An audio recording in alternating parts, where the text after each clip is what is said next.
Thank you very much for waiting, ladies and gentlemen. We would now like to begin the press conference to announce the laureates for 2014 Kyoto Prize. Thank you very much for gathering in spite of the hot weather. If I may introduce myself, I am Hara, Director of Public Relations of Inamori Foundation. I will be serving as the MC. Now, I would like to introduce the participants. To your left, Chairman of Kyoto Prize Executive Committee and Director of Osaka Bioscience Institute, Dr. Shigetada Nakanishi. To his right, Chairman of the Kyoto Prize Committee in Advanced Technology and Chairman of the Board, Shizuoka Prefectural University Corporation, Dr. Tasuku Honjo. Next to him, Chairman of Kyoto Prize Committee in Basic Sciences, Professor Emeritus of Kyoto University, Dr. Heisuke Hironaka. And finally, Chairman of the Kyoto Prize Committee in Arts and Philosophy, Director of Ohara Museum of Art, Dr. Shuji Takashina. This press conference will be broadcast live on the internet using languages of Japanese and English. Please give us your understanding on this matter. As for the recording of this press conference, we are planning to upload the press conference later on the website of the foundation. Let me now confirm what you have in your handouts. There are three materials. The material with the white cover is the press release with the CVs and the achievements of the laureates. The material with a light blue color gives explanation of the Inamori Foundation and the Kyoto Prize, and also the names of the members who participated in the screening process. As we also have a sheet of the laureates' portraits and the photographs of the laureates. If you need the data, please remind one of our staffs of the public relations. Please look at the first page of the press release. First of all, Chairman Nakanishi will announce the three laureates for 2014 Kyoto Prize. As for questions, we will entertain your questions after all the announcement has been made by the four chairmen. Dr. Nakanishi, or Chairman Nakanishi, please.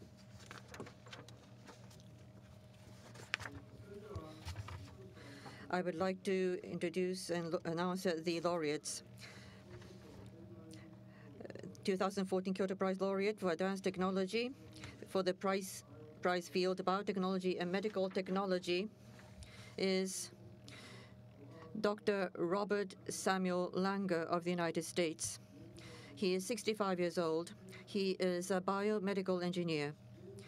Currently, he is Institute Professor of Massachusetts Institute of Technology.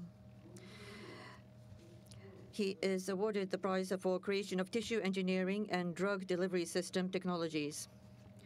Next, the laureate for basic sciences. The prize field for this year is mathematical sciences, including pure mathematics.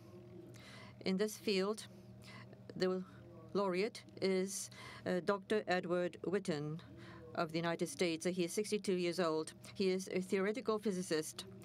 Currently, he is professor of Institute for Advanced Study. He is awarded the prize for outstanding contributions to the development of mathematical sciences through the exploration of superstring theory. Finally, for arts and philosophy, the laureate for the prize field of arts, painting, sculpture, craft, architecture, and design is Ms. Fukumi Shimura of Japan.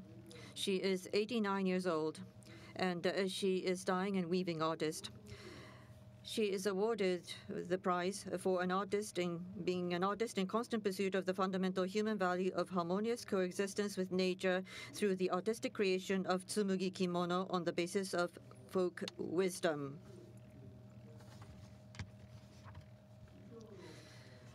These are the 3 laureates for 2014 Kyoto Prize. They are all very healthy and very active. We are commemorating the 30th anniversary of the Kyoto Prize this year. And once again, we are very happy to note that we were able to select the most distinguished laureates as an international prize. As the chairperson of the Kyoto Prize Executive Committee, it is a great pleasure to give this announcement. Chairman Nakanishi, thank you very much. In the latter half of this press conference, the laureate for Arts and Philosophy, Ms. Shimura, will be joining us here. So I hope that members of the press will be able to stay here with us till then. Now we move to the achievements. First, advanced technology. Dr. Robert Samuel Langer is the laureate. Now, our Secretariat Office will read out the achievements. Page 3, please.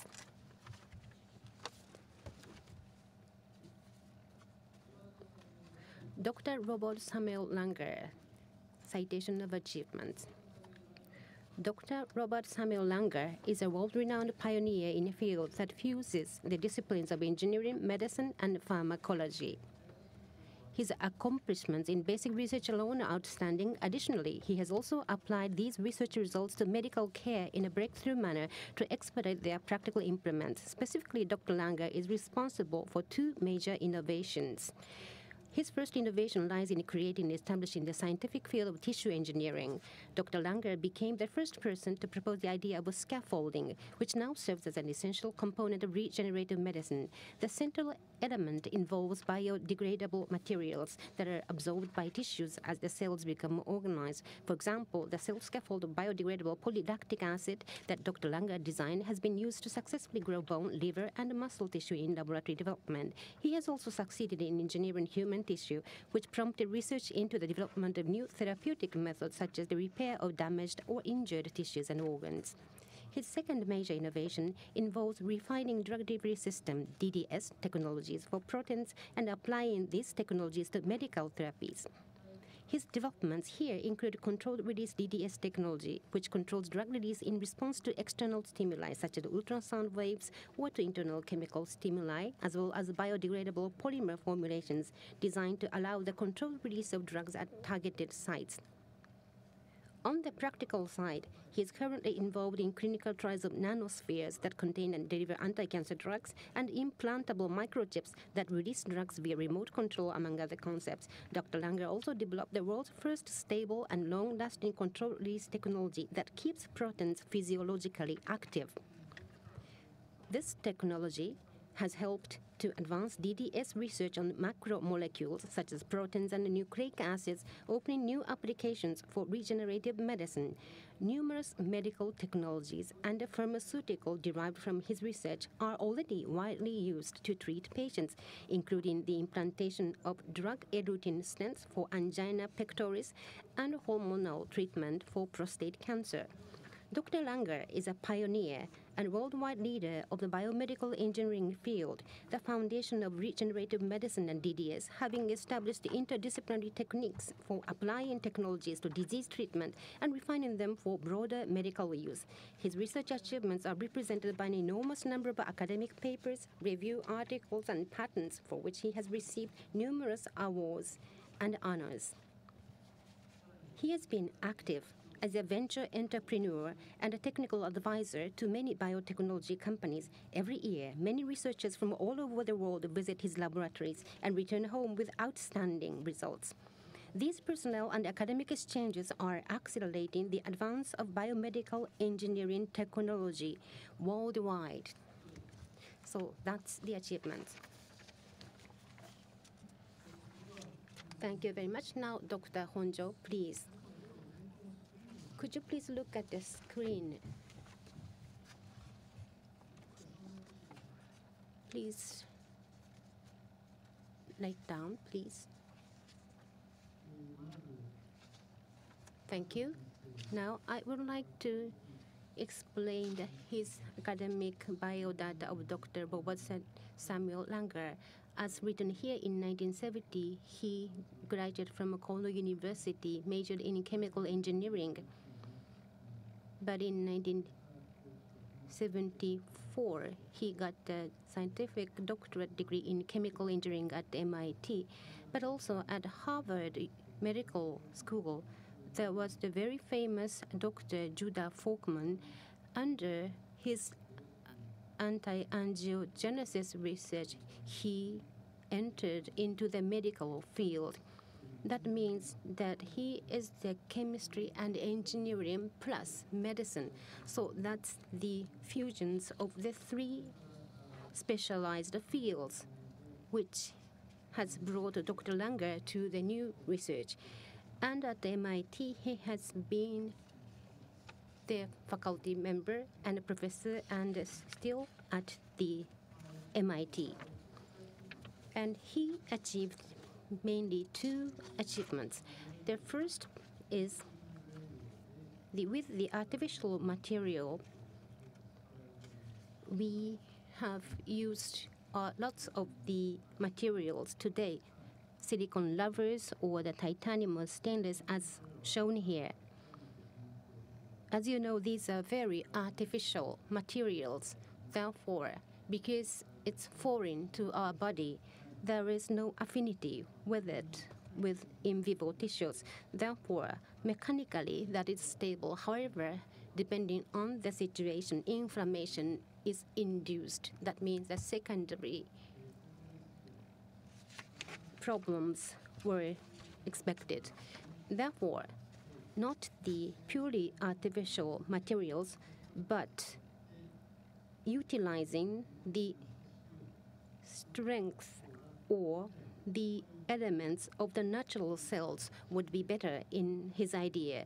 Therefore, with that innovative concept, Dr. Langer studied many researches. For example, when we say bone are not composed of just one type of cells in series. There are many different types of the structure or architecture required for the tissues of bone. In order to realize that, Dr. Langer thought out that the scaffold would be necessary.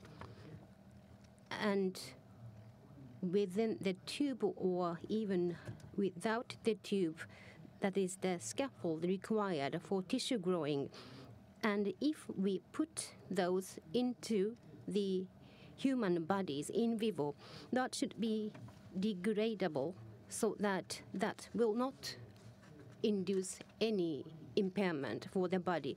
Therefore, polyglycolic acid or polylactic acid, so those are the artificial polymers. Those are easily biodegraded. So those were tried on the Petri for culture and then implanted into vivo. Then for the cartilage of the bone, and especially for skin, for dermal skin tissues, that has been very much successful. Next, please. Another achievement by Dr. Langer is explained on this slide. We take drugs, then in the bloodstream, we have the concentration fluctuation, as you can see in the blue line. That means in the conventional drug, when we take the drug, the concentration increase and then gradually decreasing. So this interval is the 6 hours, but blood concentration of the drug is not constant, always up and down. Of course, it's ideal if we have the constant level of the drug concentration. In order to do that, some structure of the substance should be taken into the body, and then controlled release or sustained release is desirable. So that's the concept that Dr. Langer came up with.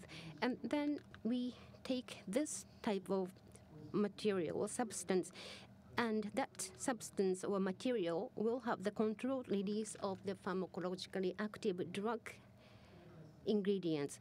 That is called drug delivery. New concept was launched and realized in the drug delivery system by Dr. Langer. Next, please. For example, antibody, that is the macromolecules, even that is the large macromolecule, it's always better to have the controlled release with the slow speed. And just temporarily, those were attached to this. It's not yet realized with the antibody, but it's been realized with the proteins. Ethylene vinyl acetate copolymer has been presented here with the electron microscopic picture. Then the active ingredients of the drug or the protein is sustained manner released. Next. Most successful example of this new drug delivery system is explained on this slide. For the coronary artery disease has the stenosis of the coronary artery, then in the intervention procedure, we deliver stent after dilating the vessel. We keep the vessel's openness. Catheter will deliver the stent. That means we will run through the vessels and stent will be placed. And not only the bare metal, drug is applied to the stent so that it can prevent a restenosis. Restenosis is induced by the inflammation. Therefore, the anti-inflammatory drug is applied to the stent. That is called DES, drug-eluting stent. That was very much successful. As you can see on this graph, restenosis usually have the 31%, but with the DES, that is only 7% of the incidence. And if we have other events in the title like major cardiac events, with the conventional stent, 19% was the probability. However, that is reduced by 11%. Therefore, new tissue engineering field was founded, and always he launched a new concept, and he unfolded in the application, and he founded many companies to deliver the treatment to patients. That's all the slides. Thank you very much, Dr. Honjo. Next, the achievements for Dr. Edward Witten. Please look at page 7 in your handout.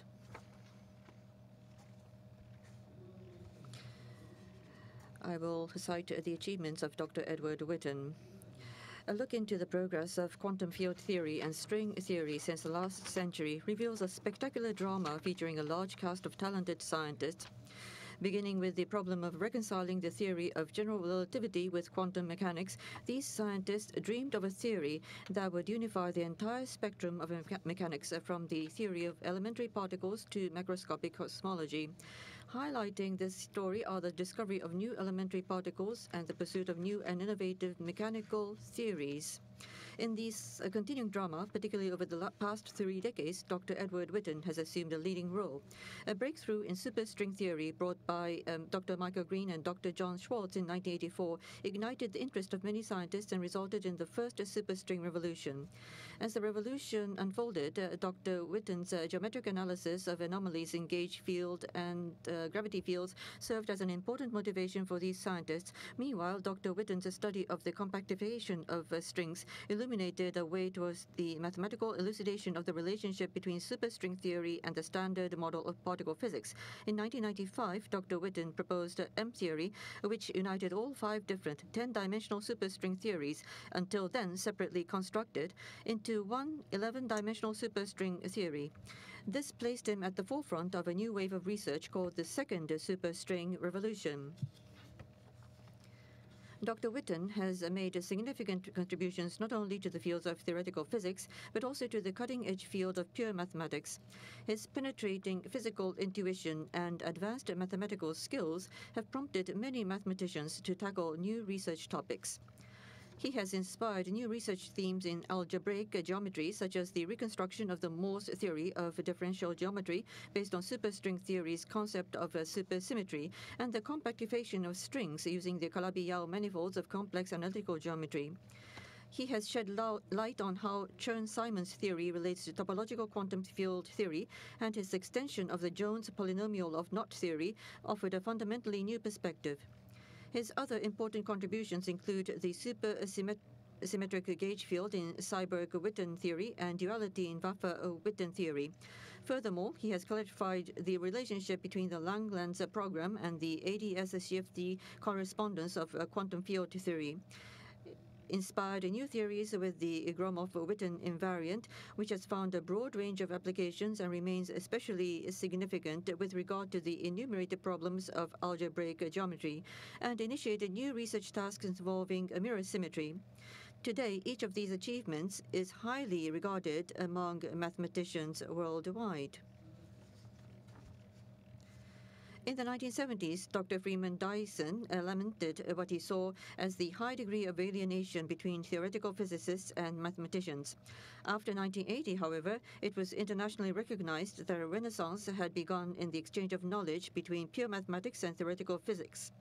Dr. Witten has played a remarkable role in sparking that renaissance.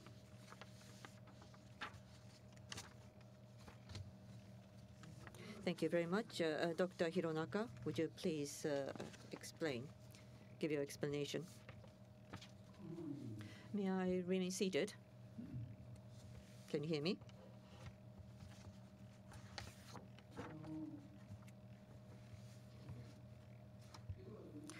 Dr. Edward Witten,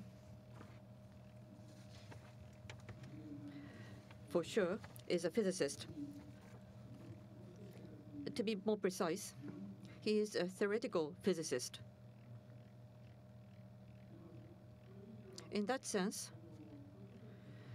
I think Kyoto Prize is being awarded for the first time for theoretical physicist. But as a matter of fact, when you look at the achievements of Dr. Witten,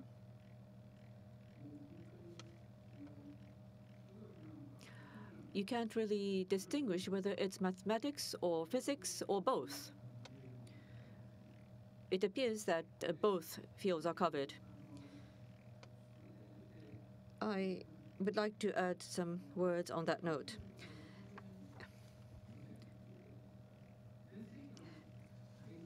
In the first half of the previous century, up to about 1960s or so, for about half a century, mathematics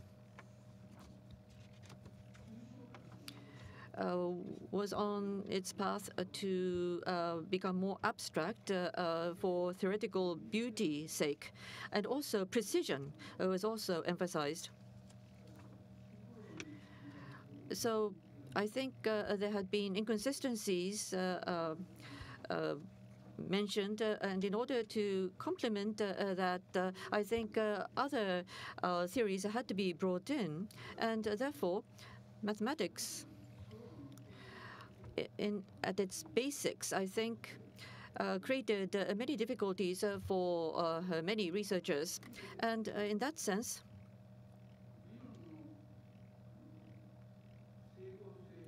so consistency and rigor of the theory was too much emphasized that in reality there was a gap from reality. And for people engaging in research, things were fine, but there was some artistic pleasure, in a sense, in working with mathematics.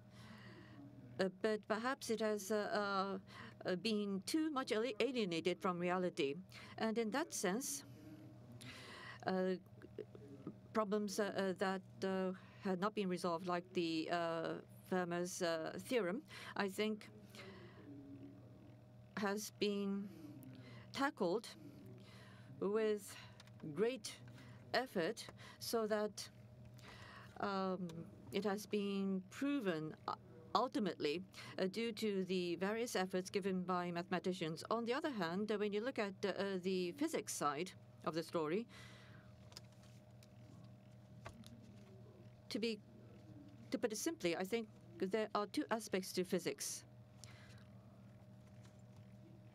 One is experimentation and positivism.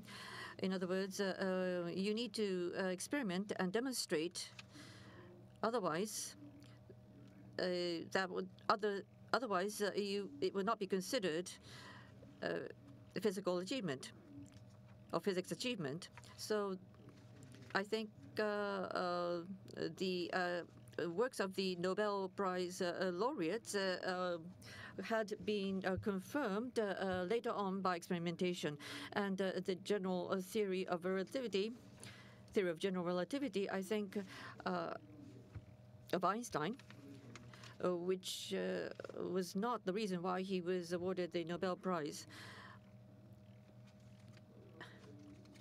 On the one hand, there is the importance of experimentation, which is at the basis of physicists taking firm root among the physicists. Of course, that in itself is to be applauded, but I think research has changed in its nature. Going into space, satellites are used. Telescopes are totally different from the ones that used to be used in the past. They have become more precise, enabling us to look much further ahead or at a distance into the cosmos and in the universe. And X-ray astronomy and gamma ray astronomy brings us to the ends of the universe. Even though we might not be able to see the end of the universe, at least we might be able to extrapolate our thoughts. And that would lead us to bring us closer to the Big Bang. We are able to simulate to that extent. But of course, we cannot carry out the Big Bang experiments. The existence of the black hole has been established. We know that there are many different black holes, but we cannot really see the black hole. Going to the microscopic arena, we have the elementary particle theory. But of course, we cannot see the elementary particles, but we can experiment still. Hadron, the atomic nucleus, the protons and the neutrons are bound by a big force. And the meson, Dr. Hideki Yukawa discovered. We know now that they attract each other with a big force. There are things that are softer, like the electrons, which circulate around the nuclei, but are not and are kept in that orbit by the soft force so that it will not spin away.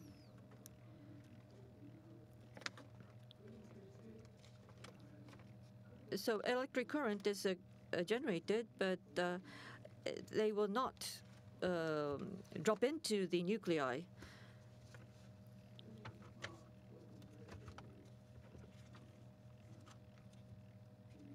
And the electromagnetic waves and electromagnetic force are also something that we know of. But at the same time,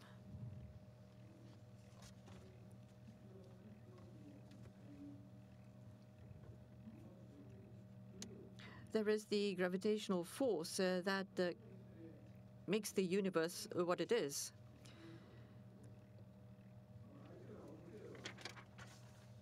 If the body is heavy in mass, the gravity would pull them together.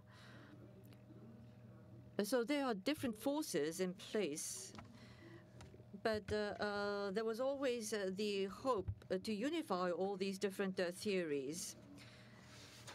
Physicists have been intent on coming up with the unified theory. So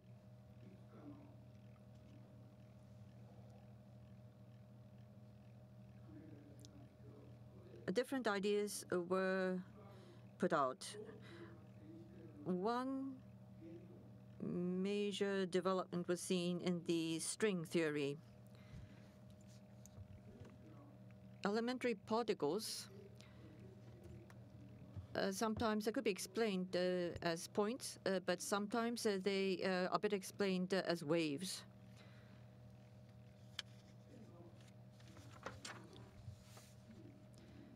We talk about particle physics, but elementary particles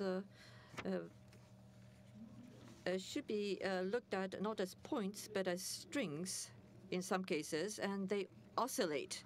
And the shape of that oscillation can be put into the form of equation. And depending on the character of that equation, different particles and elementary particles are created, which is what the string theory talks about.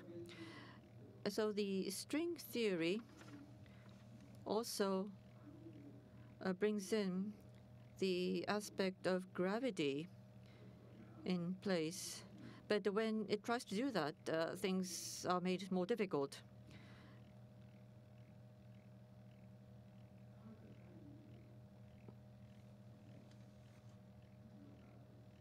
There is the Carter-Klein theory, saying that the universe is not four-dimensional, but when you think that it is five-dimensional, Einstein's theory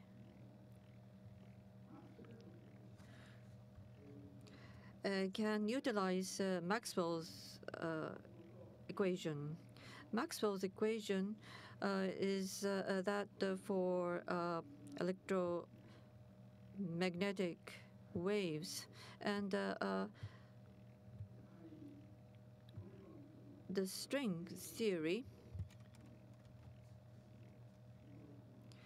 dealing with oscillating strings, can capture things more in a better way. The universe in itself is very complex, and the elementary particles has a standard model. But there are still things that have not been discovered. And also, so the electrons and anti-electrons sometimes are not visible. And in that sense, there are still elementary particles that are not yet discovered. The idea among the physicists is to unify these different theories so that all the different matters can be described more fully. And the superstring theory is one way of this attempt. The effort of the physicists have gone through this evolution and a revolution, giving up at times, engaging in research activities again. And in reality, Dr. Witten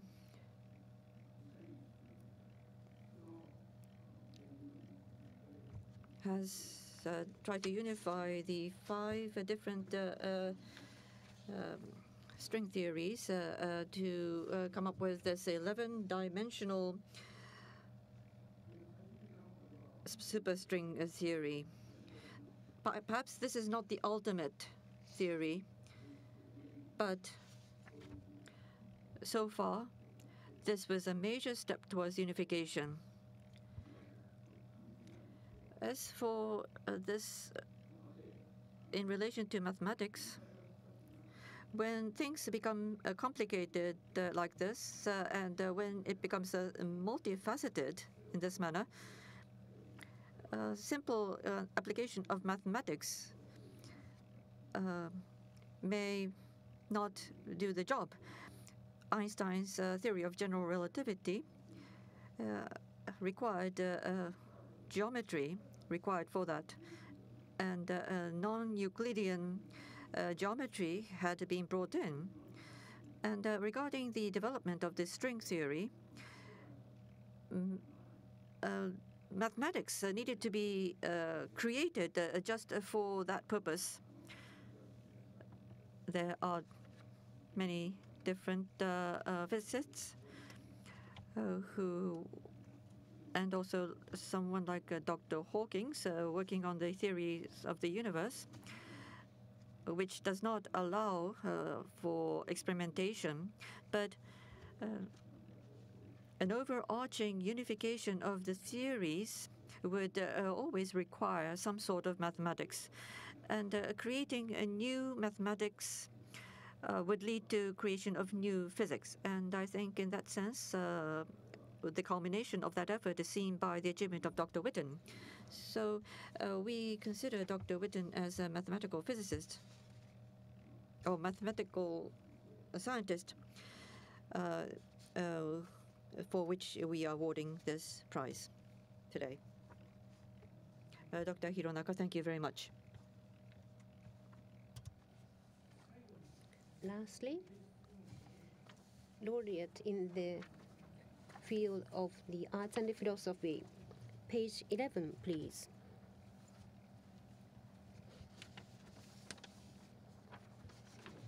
Miss Fukumi Shimura is the laureate. Now achievement will be read. Miss Fukumi Shimura started her professional career as a dyeing and weaving artist after she became inspired by Muneyoshi Yanagi's Mingei movement. Since that time, she has made a profound study of the beauty of tsumugi kimono, which Japanese women from farming families wore for everyday use, and she has developed her own original style of art, commanding an extraordinary colorful range of mellow plant-dyed yarns as her rich visual vocabulary, and giving free rein to her unique sensibility and creative imagination. She improvises an infinite resonance of colors over canvas of plain weave fabric. Her work has not only broken stereotypes in Japanese tsumugi kimono, but also developed a radically new sense of beauty. In various parts of the world, the process of making yarn, dyeing with plant-derived colors, weaving, wearing, and passing the memories has been performed without interruption from antiquity all over the world. Of all the varieties of fabrics, Miss Shimura discovered infinite potential in the elegant simplicity of tsumugi. Kusakizome, the Japanese technique of dyeing with the various natural plants, is the act of receiving colors from nature. Miss Shimura has striven to understand the mystery of nature, eventually coming into perfect synchrony with the complicated yet delicate life phenomena of plants and perfecting the skills needed to make them manifest themselves in the form of exquisite colors that she implies means to live in accordance with natural providence. Acknowledging the effect of celestial motions on the color of dyes, she arranges her work schedule at her studio based on a calendar showing the lunar phases, bringing herself into harmony with the cycle of the seasons and the growth and decay of all living things. Plants do not yield green dyes. Why is it that the green blue that shows itself when the yarn is pulled up from the indigo jar disappears so quickly? Asking herself this essential question, Miss Shimura discovered a clue in the words of Johann Wolfgang von Goethe and Rudolf Steiner. Goethe says that yellow appears next to the light, blue appears next to the darkness, and green appears when these two colors are mixed. Also, according to Steiner, green represents the dead image of life. She encountered these thoughts while extensively exploring color theories around the world, as well as the Japanese tradition of coloring, in her quest for this miraculous green plant color. This led her to a conviction that there is a link with the invisible world and the discovery of the secrets of dyeing. The conviction and secrets have been reflected in her numerous works after countless hours of deep contemplation. Ms. Shimura's philosophy of tsumugi, which she has formed through an intimate dialogue with nature, is delicate and subtle concepts weaving human life into the fabric of nature. As such, it offers us suggestions as to the future course of humankind. Through the beauty of tsumugi, backed by such profound contemplation, Ms. Shimura continues to pursue the fundamental human value of harmonious coexistence with nature. Thank you. Now, Dr. Takashina, please.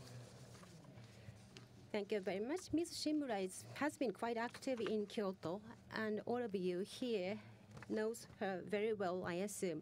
Tsumugi, ponji weaving has been conducted everywhere in the world. She started with that tsumugi weaving. However, she created her unique coloring world with the yarn. As cited in achievements, she has a strong insistence on using the natural plant dye. They make threads and dye with the plants. She started her career about 50 years ago. There was the emergence of chemical dyes. Stable colorization was realized. Therefore, she started to use the chemical dye, but in her own words, she was amazed to see the clear difference of her own chemically dyed yarns compared with her mother's natural plant-dyed yarns. There was a clear difference of color, and there was the various type of beautiful, exquisite colors if those are dyed with plants, and those are not represented by the chemical dyes. She noticed that presence of various type of colors, and by utilizing those as a language, she can express the nature, and those will change over the season throughout the year. She wrote in her books, for example, if the cherry blossoms flower petals are beautiful, so if we can use the flower petals to get the cherry blossom colors, it won't be possible at all. Even with the flower petals of the cherry blossom, although it's beautiful, that's not possible. Before the blooming season, we should get the branches of the cherry blossoms waiting for the flowers to be bloomed, and then we should boil those branches before the blooming season, and then we can get the color of the cherry blossom. So there is a link with the universe. Therefore, we cannot get a certain color at any time. We need to be specific in the special moments in the calendar, and just several days of difference makes big difference. Or how to use the procedures for dyeing, temperature difference, or the slight difference comes up with the big change or disappointment in the color she can receive. But if every element is perfectly matches, then she can represent or reproduce the life force of the plants. She used the plants, so according to her phrase, she receives the color from the natural plants. That is, they receive the color or receiving life. In other words, that means that we are taking away of the lives because we boil the branches or twigs. So that's the ego of the human beings. But that life is given to humankind, and that is a circulation of the life energy. I think that is her concept for the universe in a big circulation. Next slide, please. So as you can see, the different grades of the colors. When we say red or the blue, she has different type of the nuance reproduced, and she keeps those colors at her atelier. And based on those colored yarns or the threads, as written in the achievements, that is used as her own vocabulary.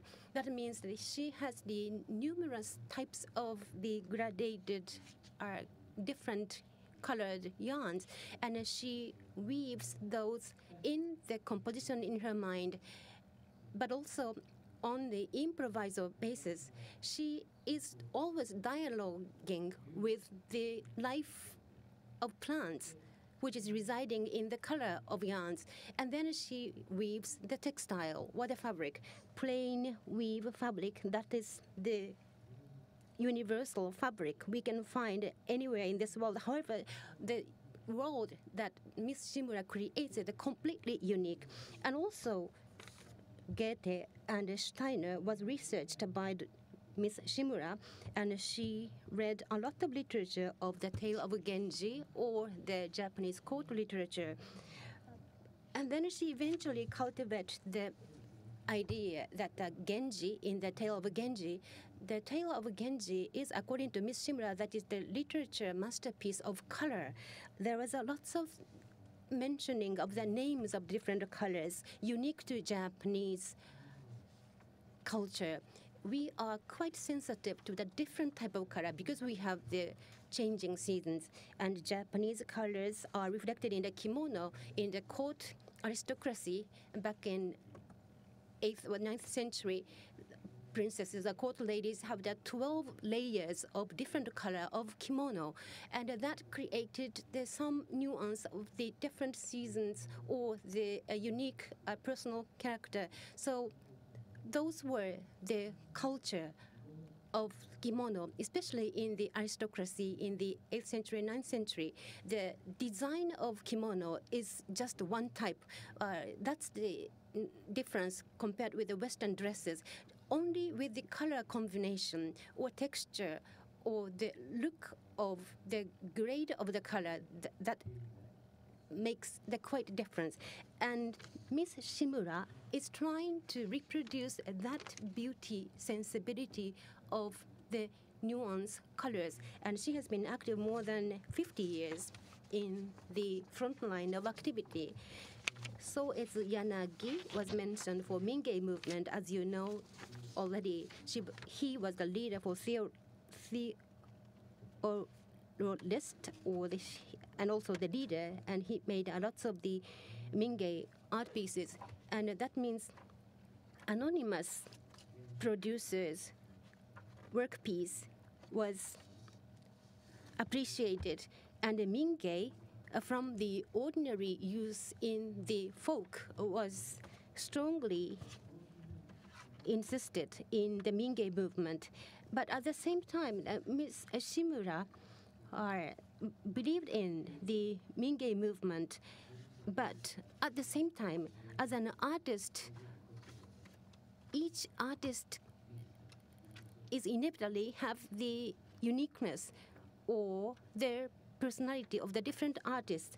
So Miss Shimura, although respecting a lot for the Mingei's movement of Mr. Munishi Yanagi, but she decided to develop her own unique strength. But she noticed that that's not her own ability. She has a great sensibility. As mentioned in the achievement, she was the one winning person to get the Japanese traditional arts exhibition, and then she won the winning awards many times. But tsumugi or ponji kasuri is just a plain ones, not the gorgeous, luxurious clothes. Everybody in the folk was wearing the ponji tsumugi. However, tsumugi is the masterpiece or a piece of art. She sublimed the positioning of tsumugi. On that process, she contributed a lot, especially the way she weaves the splashed patterns or the stripes of the different visual effect. This is the Hatsune, that is the first warbler. Of course, that was one chapter from the Tale of Genji that has 54 chapters in a whole, but in each of the chapter there was a different tone of sound or the color, and she has produced various series of kimono. This is one of it, produced in 2010. As you can see in this pattern, this is complicated. However, there is the intuitive, strong message conveyed to us. Although it's elegant, there is an inherent power of message. She has produced this type of kimono, and she not only won the award from the Japanese traditional art, but also she has the holder of the living national treasure and also the purple medals from the Japanese government. Next slide, please. At the same time, the concepts she has cultivated is very important. That is a philosophy she has offered. Why can we get the color? As you know, in this season of May or June, we have the dazzling beauty of the fresh green. However, in the dyeing process, we cannot get the green. Even though we bring the emerald green type of the colors, we cannot produce the green in dyeing. That's the total mystery to her. But indigo, that is the Japanese indigo or leaves were in the jars and fermented and then reduced, and then dye of indigo will be produced, and then the yarns will be simmered and pulled up to get the dye. That is the manual works, and Miss Shimura is doing this work by herself.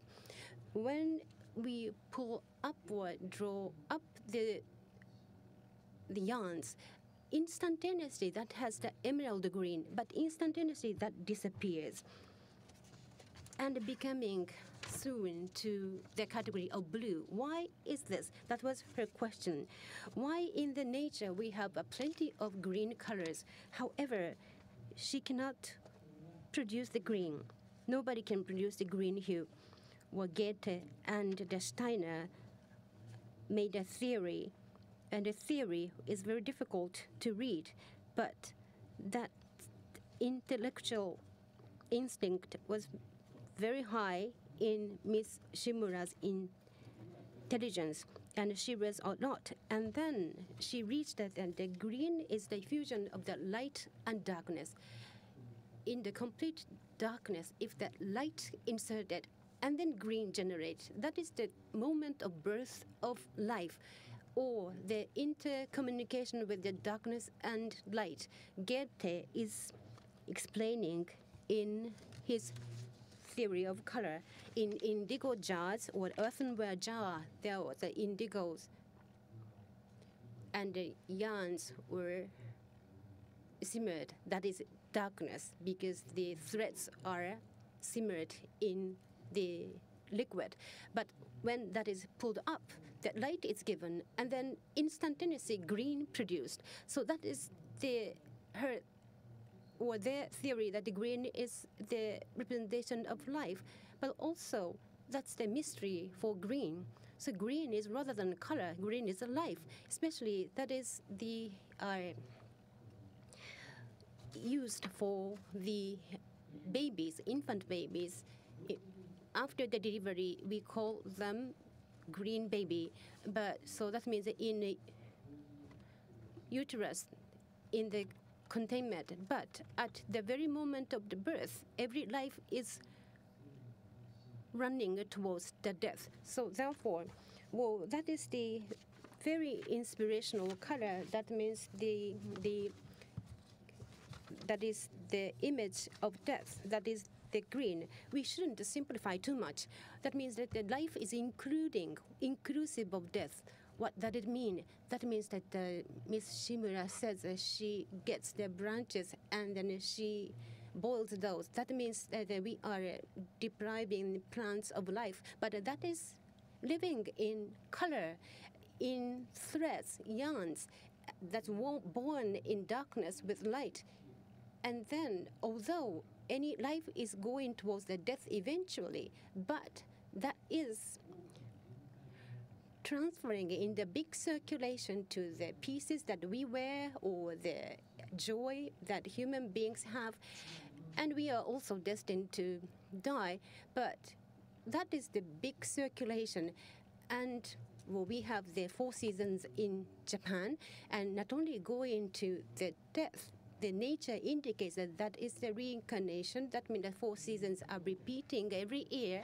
So in many books, these are the selected publications of the Ms. Shimura. And Ms. Shimura, by herself, experienced all those phenomena, and she expressed in the writings. And she won the Osada Gejiro Award, or the Japan Essayist Club Award. So those awards were given to her. So she is a well-known author.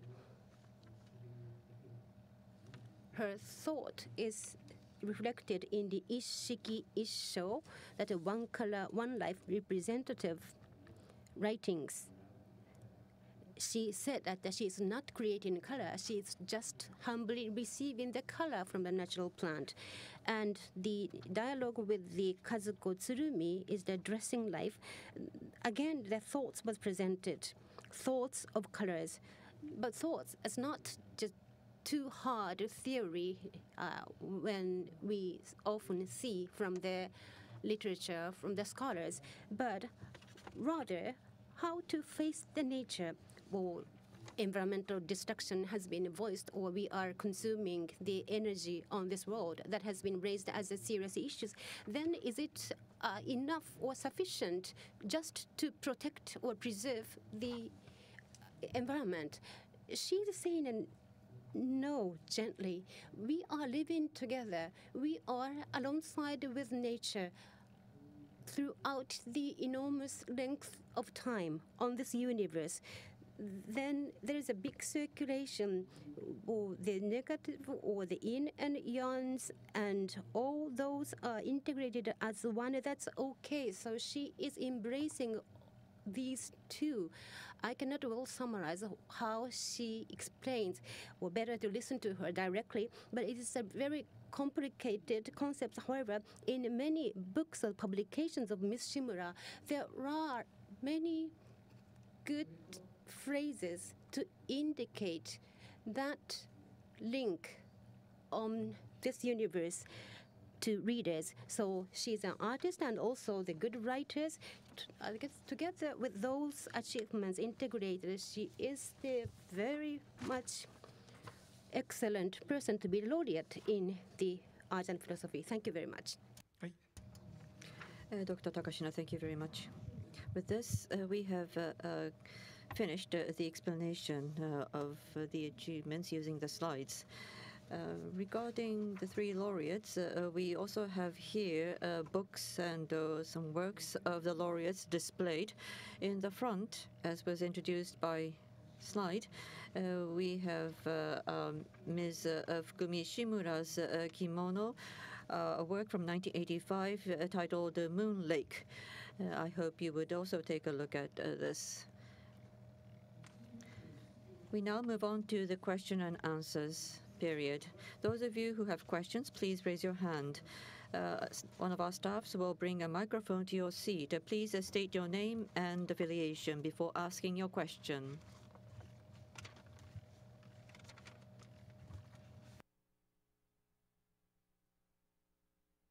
Yes, please.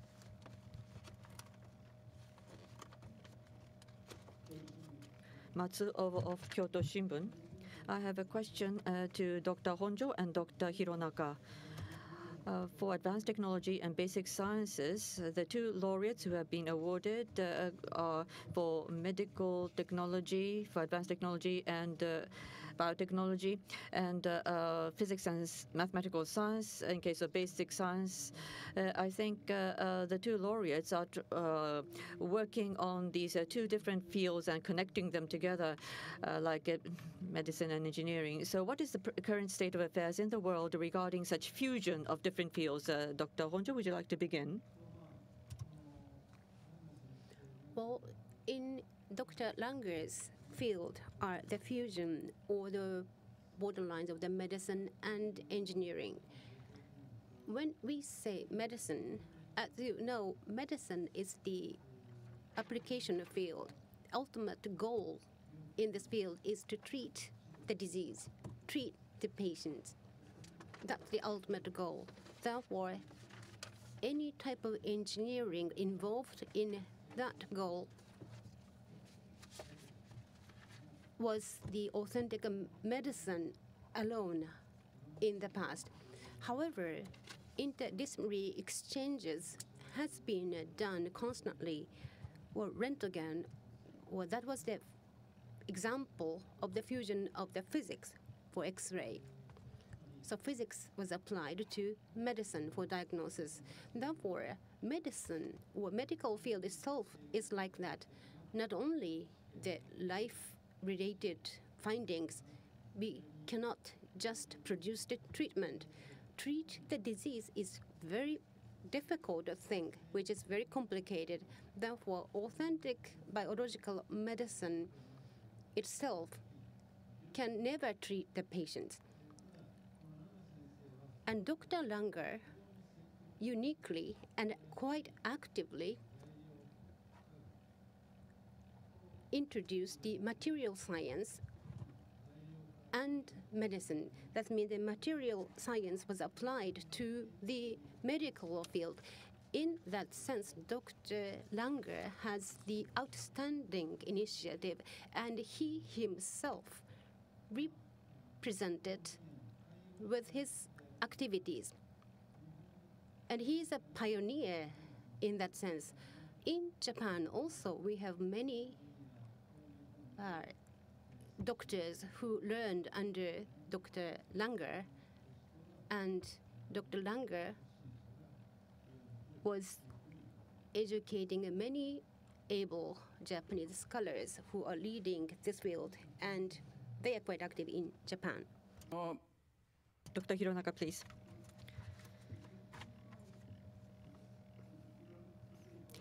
Theoretical physics and mathematics. When we talk about those two fields, I think there is a historical background.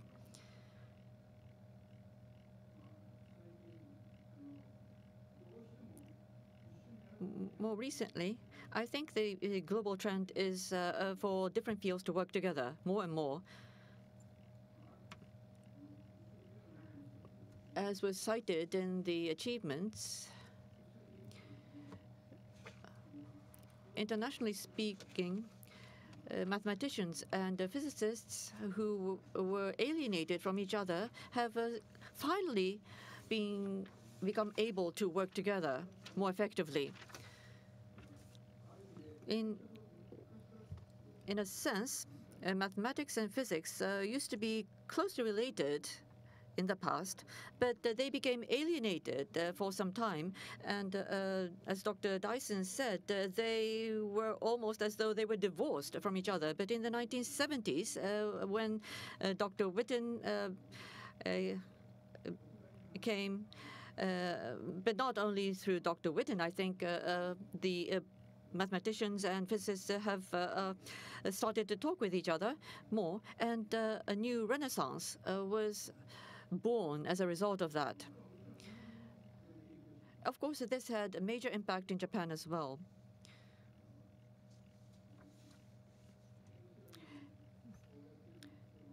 Researchers in the string theory would be such people, or people who are majoring and specializing in mathematical physics are also such people.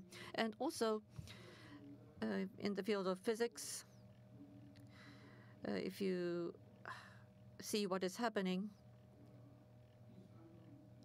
there is something called instanton,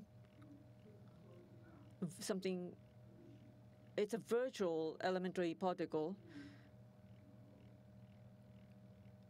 and how they move around and are destroyed. It is a mathematical. People are engaged in mathematical approaches to such topics. However, unfortunately, in Japan, there is still strong sectionalism, and this might be related to something that is structural in nature. Whether it is good or bad, I think is something that you should decide, or people generally should decide. Perhaps it is related to culture in a sense. But in universities in the United States, at first-rate universities, like Harvard University, for instance, where I also worked for some years, when you graduate from undergraduate, will not be admitted to graduate school of that university.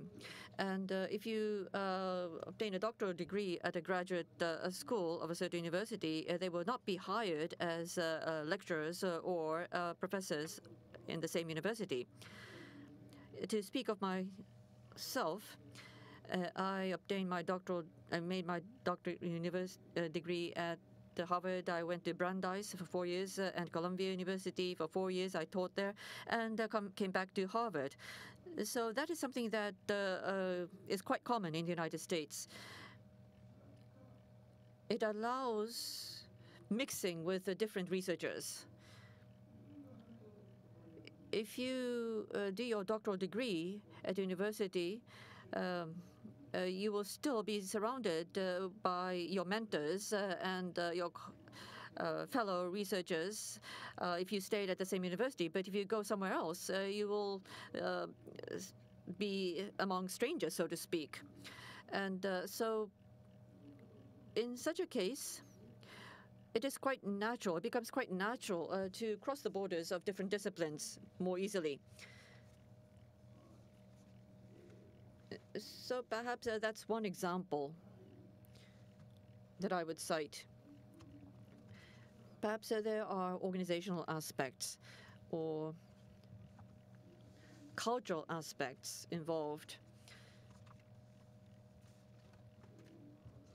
And I think we are bound to see changes.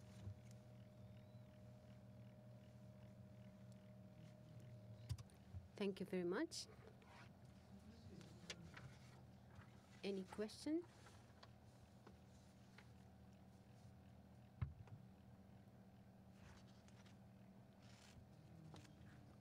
No more questions?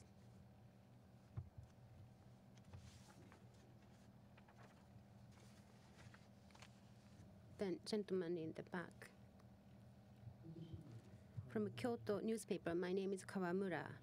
Question to Dr. Takashina. Ms. Fukumi Shimura is the laureate. She's a living national treasure,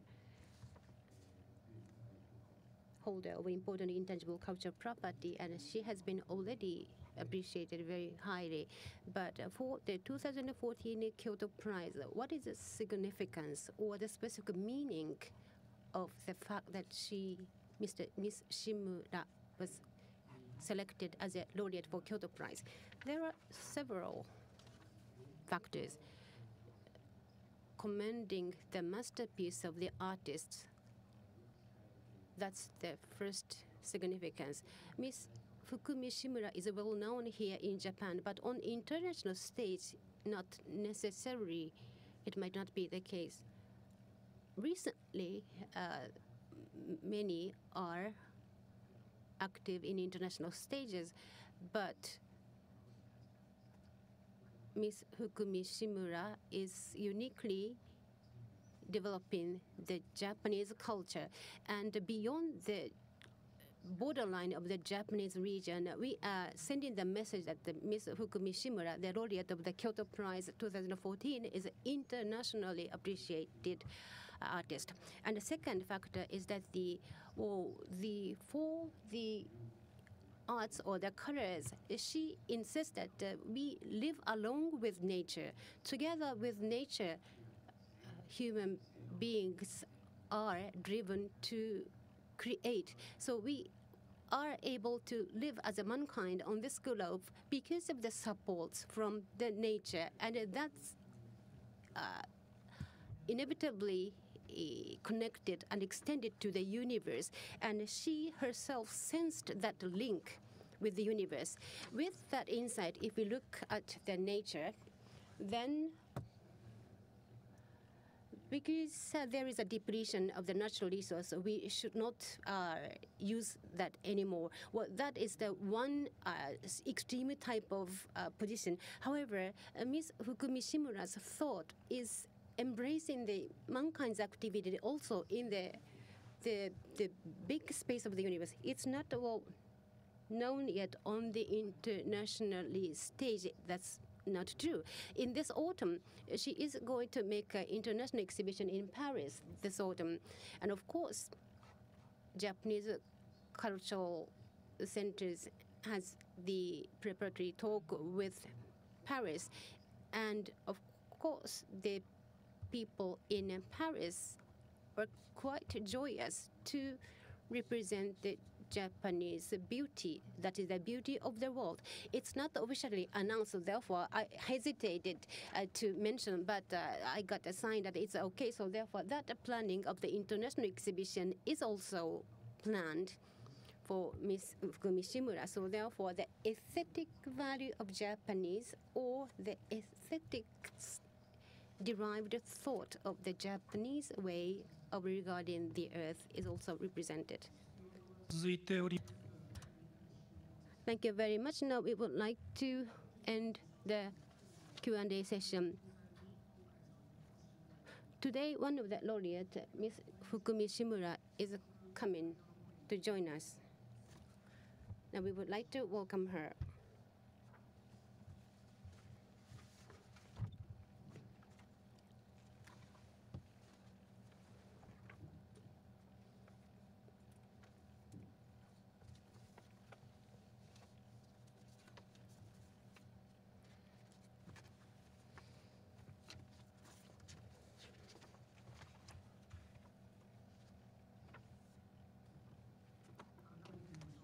Once again, let me introduce the laureate of the 2014 Kyoto Prize Arts and Philosophy, Ms. Fukumi Shimura. Am I going to make greeting? Thank you very much for coming to this press conference. I know that you are very busy. Somebody like me is receiving this great prize. Unbelievable. I feel embarrassed, but it's a great honor. I humbly celebrate this joy. Thank you. Now we will continue the press conference. Ms. Fukumi Shimura has the busy schedule, but thank you very much for coming to our press conference. At Inamori Foundation, we are extraordinarily happy so that we can introduce the laureate directly to press people. We got the short greetings, but once again, can I get the comments, Ms. Fukumi Shimura? Thank you very much. I honestly saying just did what I wanted to do for the last 40, 50 years. I just did what I wanted to pursue. I have walked my own way. But this grand prize of authority is given. That is too much of my position. I feel very solemn and straightening my back. I had loved to pursue this work, and the work has led me. The work have supported me, and I encountered and met many findings. Different new world was shown to me, and probably I too deeply involved myself into that pursuit, and then little by little I got findings and learning related to the nature. We are humbly receiving the colors from the plants in the nature, but the plants are positioned in the very high position where they are generous, just sharing their colors or lives to human beings. We are getting their leaves and we're getting their branches and we are receiving the colors, but we are not looking up sufficiently enough to plants. So they are not getting their reward. However, the plants are so generous. They have continued to give us the colors of the plants. And then I realized that generosity of the plants, and that changed my concepts and the way of interpreting the colors. So all those findings that I wrote and said is the lessons that the plants generously, gently taught me. The colors has led me. The colors has brought me to the different dimension of the world, although it's not 100% complete. For nearly 50 years, I have involved in this field, but I recently had the driving motivation that I just enjoyed my work in my group. Is that enough in the lifespan of my life? Well, I had the students graduate from the atelier, and I have something more important to convey to more of the people, not only to the people in my studio. Isn't there any way to send this message to the world since the March the 11th? Especially, I got a strong motivation, which is a driving or thrashing up in my mind, together with my daughter and together with my group students. Well, that is the sense of urgency. Am I okay not doing any other work? Maybe I have to do something. One extra step. I lived sufficiently long in this world. It's okay to end my life in a quiet way. However, I have the sense of urgency that before that moment I have to do something, and rather than I take the initiative, perhaps the surrounding younger people, my disciples or the group students, encouraged me to do so, because for the younger generations, we should convey something.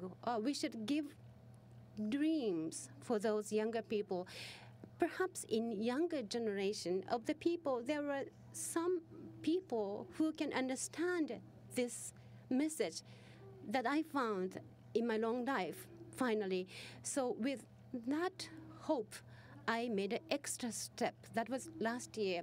And when I started this educational program for the last 1 year, I experienced many kinds of events. That means young people have many emotions in their minds. That means the impasse or the sufferings or difficulty in living, but at the same time they are trying to search something different, and they are desperate for finding new things. With the new determination, I think those got together with my initiative. And for 1 year of last year, we did the dyeing and the weaving. But what we are doing is not only the dyeing and weaving, or beyond that, what is the mission given to people? We should think together, and we should convey that message to all the people. And then in the community, or in the world, or in Japan, from the 4th century or 5th century, Japan has been developed alongside with the poem reading. That is represented in the compilation of the 10,000 leaves, and that emotionally driving elements can be conveyed through dyeing and weaving, and then young people have changed through those lessons, and that's some sort of impression that further encouraged me. And not only the young people, now rather older generation have participated in our education. Various types of profile people have got together, but there is one determination. Then we can find a community created, just like a family. Just 1 year is the program, but we can deepen the spiritual bond. Perhaps it seems to last forever. And those people have created the wonderful belt and kimono. At the graduation ceremony, they wore those at the graduation ceremony. Each person have the each different unique beauty reflected in their art pieces, and they were living with the impasse and the difficulty, but they have the expressive motivation, and that was realized in making kimono. Well, I think perhaps anybody has that potential. When the time comes, not only the strength of one person, but in my classroom there were 12 people, but when the same determination can be shared, that is a very small school. However, when united, then there is a big energy and making a progress for the future, or forward steps for the future in our lives. And that is the message that I want to convey to more of the people. Although my school is very small scale, but I want to continue to have this activity. Thank you very much. Now, we will have the questions from the press. Please identify yourself before asking question, please.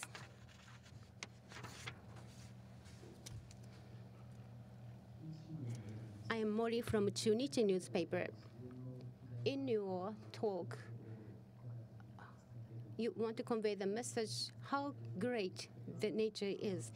And you said your educational activity was triggered with the event of the March 11th.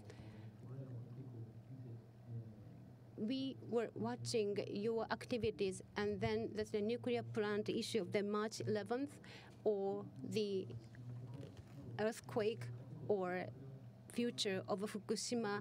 You might have got many feelings. And how are they related to your today's activities? After March the 11th, the students at our studio returned to northeast of Japan. And then because of the contamination, they cannot get the plants for dyeing. Well, that was their cry of the message, which shocked me.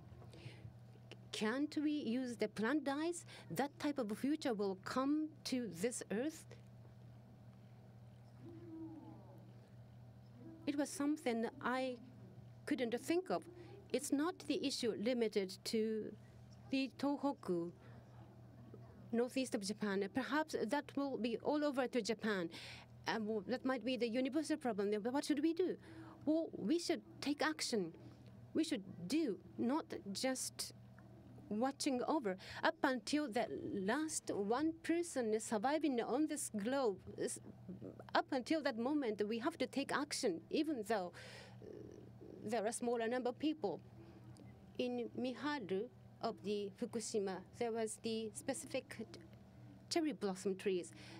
But in that year of the March 11th, the wonderful weeping pinkish flowers were in full bloom. Many people got the living in that place. rescuing from the earthquake-stricken places, and they got so healed with the beauty of the waterfall weeping cherry blossoms. And then that branches were kindly sent to us, usually in March. Before the cherry blossoms, we make the cherry blossom dyeing. And then last year, that cherry blossoms were sent to us, not the blossom, the branches. And then we made the dyeing, and then the elegant, beautiful cherry blossom, the color was reproduced. And then I got greatly moved and again got closer to the Tohoku. And then we wove the kimono. And then this last May, in the middle of last May, we got the exhibition in Koriyama. So therefore, that was brought to that town, and the people in Miharu should wear those. So therefore, we displayed it, and we left that kimono there. So that March 11th issue is not a distant issue at all. That issue is coming so close to us. And I think that through the cherry blossoms, this issue has been raised to all the people. Thank you very much. Anybody else?